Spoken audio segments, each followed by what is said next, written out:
በአሁኑ ሰዓት ብር ምንድነው ቤት የምትሰሩ እህቶቼ አላህ ይሆናችሁ። ብራችን ረከሰ ጠነባ ትላላችሁ። አሰላሙ አለይኩም ወረህመቱላሂ ወበረካቱ። ውድና የተከበራችሁ ውድ ቤተሰቦቼ ሁላችሁም እያላችሁበት አላህ ይጠብቃችሁ ይጠብቀን።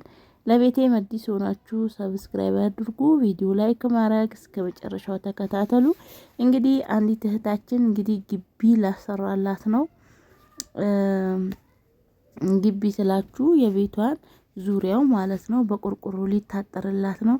ባለፈው የእናቴ ቤት ሲሰራ የጨረሰው ቆርቆሮ ወደ ስንት መሰላችሁ? 37 ነው ስንት ቆርቆሮ ነው መሰላ የጨረሰው። ይሄ ግን የመጣው 40 ነው። እንግዲህ ሲያንስ ይጨመራል፣ የሚበቃ አይመስለኝም። ሰፊ ነው ግቢው እና እናየዋለን ኢንሻአላህ። እና ምን ልላችሁ ፈልጌ ነው በአሁኑ ሰዓት ዋጋና በባለፈው ከሁለት ወር ምናምን በፊት የእናቴ ግቢ ሲታጠር ስንት ጨመረ? 300 ብር ጨመረ በአንድ ቆርቆሮ።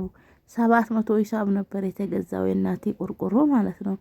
አሁን ላይ ስንት ገባ? 1000 ብር። 1000 ብር ገባ። ሚስማር 1 ኪሎ 1200 ብር ነበር የተገዛው በዛን ሰዓት፣ የዛሬ 2 ወር ምናምን ማለት ነው። አሁን 1600 ብር ነው ይሄ ሚስማር የተገዛው። ሌላ ምስማር ያስፈልጋል አለ ያው ስላልመጣ ነው። እና ገርሞኝ ነው እኔ ዋጋው ማለት ነው። አሁን በቃ ምን ልበላችሁ 50 ብር አይደል 100 ብር አይደል በ200 በ300 ቤት ሲጨምር ዋጋ ይገርማል። ለማንኛውም እንግዲህ ሰላሙ ነው የሚቀድመው ከምንም በላይ። አላህ ሀገራችንን ሰላም ያርግልን። የኑሮውንም ውድነት አላህ ያረጋጋው። ሰው አልተውም።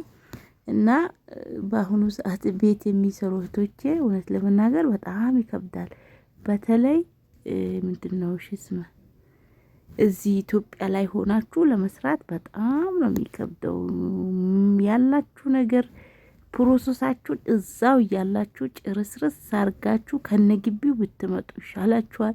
እዚህ ከመጣችሁ ያላችሁ ስታሟጡ ኑሮ ይመራችኋል። ሀላ እና እዛው ያላችሁ ሁሉ ነገራችሁን ጨራርሳችሁ መምጣት አለባችሁ። እዚህ ሆናችሁ ይከብዳል። እንግዲህ ባለፈው እንዳልኳችሁ ቤት ብቻ ኖሯችሁ ባዶ እጃችሁን መኖሪያ ቤት ኖሯችሁ ባዶ እጃችሁን ከምትመጡና ገንዘብ ይዛችሁ ቤት ሳይኖራችሁ ከምትመጡት ብር ኖሯችሁ ብትመጡ ይሻላል ያልኩት ቪዲዮ ብዙ እህቶቻችን ተቃውሟል ማለት ነው። ምንም ቢሆን ቤት ወይኔ እና ዘፈኑ ሲገባብኝ ያቋረጥኩት እና ምንም ቢሆን ቤት ነው የሚያዋጣችሁ እህቶች አትሸወዱ ብለዋል ኮሜንት ላይ ማለት ነው። እና አዎ ቤት እኔም የተሰደድኩት ለቤት ብዬ ነበረ የሄድኩት። አልሐምዱሊላህ አሳክቼ መጥቻለሁ። እና ቤትን የመሰለ ነገር የለም። እኔ እንደ አማራጭ ነው ያልኩት እንጂ ቤት አትስሩ አይደለም። እና አላህ እንግዲህ ሁላችሁንም ምኞታችሁን ያሳካላችሁ። ግቢያችሁን ምናችሁን ሁሉ ነገራችሁን ጨራርሳችሁ ብትመጡ የተሻለ ነው። ለምን እዚህ ስትመጡ ይዛችሁት የመጣችሁት ገንዘብ ለዚህ ሲመዘዝ ያልቃል። እና እንደገና ስደት ዳግም እንዳያጋጥማችሁ ባላችሁበት ሆናችሁ ወጥራችሁ ሰርታችሁ ግቢያችሁን ቤታችሁን ምናችሁን የቤት እቃችሁን ሙልትልት ታርጋችሁ ሸቀቅ ብላችሁ ብትመጡ ደስ ይላል። ያንን ለማድረግ ደግሞ ያላችሁበት ሁኔታ ምቾት ሲኖራችሁ ሰላም ሲኖራችሁ ነው። ከሌላችሁ ምንም ማድረግ አይቻልም። አላህ ይፈርጃችሁ። ሌላ ምንም አይደለም። እና እኔ ባሌ ልመጣ በቃ አገሬ ልገባ የሆነች ብር ጠረቃቅሜ እገባለሁ ብዬ በወሰንኩት ሰዓት እንትን አልነበረውም፣ ለቤቴ ኩሽና አልነበረውም። ከዛ ኩሽና ስራ ብዬ ብር ላኩለት ከመምጣቴ በፊት ስራ ብዬ ላኩለት። እሱ ደግሞ በማዘጋጃ እንትን ፍቃድ ሲያወጣ ብዙ ብር በሉት፣ የኩሽና ፍቃድ ሲያወጣ። ከዛ ተናዶ እንዳንባለው ቦታ ግጥም አድርጎ ሰራበት ቤት ማለት ነው። ከዛ ለኔ አልነገረኝም። መጨረሻ ላይ ብር ሲያልቅበት ብር ላኪ እንደዚህ ጀምር ያለው ሲለኝ የተጣላውት መጣላት አትጠይቁኝ።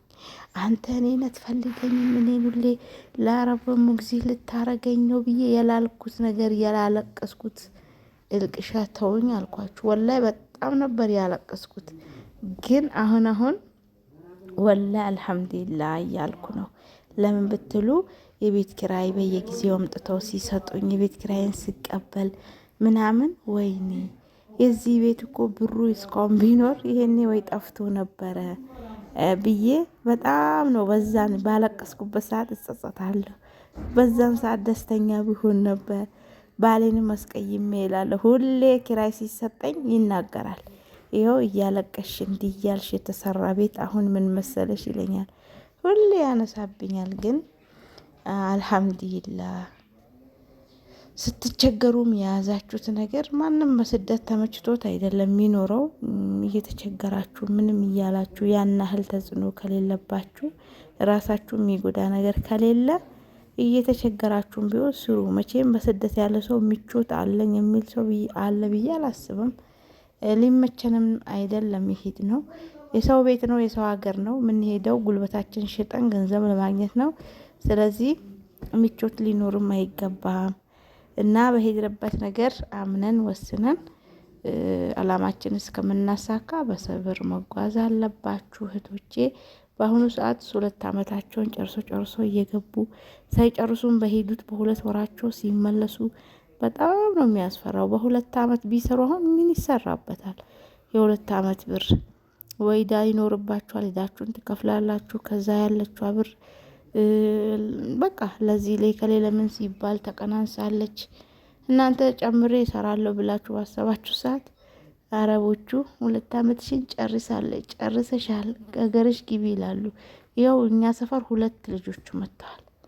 አንዷ የእናቷን ቤት ጀምረዋለች፣ ግን አልተለጠፈም፣ ምንም አልተባለም።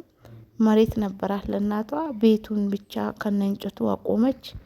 ቆርቆሮና እንጨት ብቻ ገዝታ ማለት ነው። ከዛ አልተለጠፈም፣ ምን አላለ። ይኸው መጣች ገባች ማለት ነው። አንደኛይቱ በትንሽ ነገር ተጣልተው በቃ ኮንትራክሽን ጨርሰሻል፣ እሷንም ሂጂ ተባለች። መጣች። እሷ ምንም አልሰራችም። እቺ እንኳን ለእናቷም ሰርታለች። እና እንደዛ አለ። ስለዚህ ጥንቃቄ አርጋችሁ ጸባያችሁ አስተካክላችሁ ወጥራችሁ ስሩ እላችኋለሁ። እንግዲህ ብር ከማስቀመጥ እንግዲህ የምትሰሩ ነገር ከሆነ የሆነ ነገር ጥሩ ሰው ካላችሁ ቢሰራላችሁ፣ ከሌለ ደግሞ ብራችሁን ቀጠብ አርጋችሁ ይዛችሁ ከብራችሁ መትለዩም ከሰው መትጣሉ ትለወጣላችሁ እላችኋለሁ። ለማንኛውም እንግዲህ የእህታችንን ግቢ ስናሰራ እንግዲህ ምን አይነት እንደሆነ እናየዋለን። ቪዲዮውን ላይክ አርጉ። እኔም እየጠፋው ነው እንግዲህ ምንም ማድረግ አይቻልም። ሁሌ እየጠፋው ነው ማየንፋ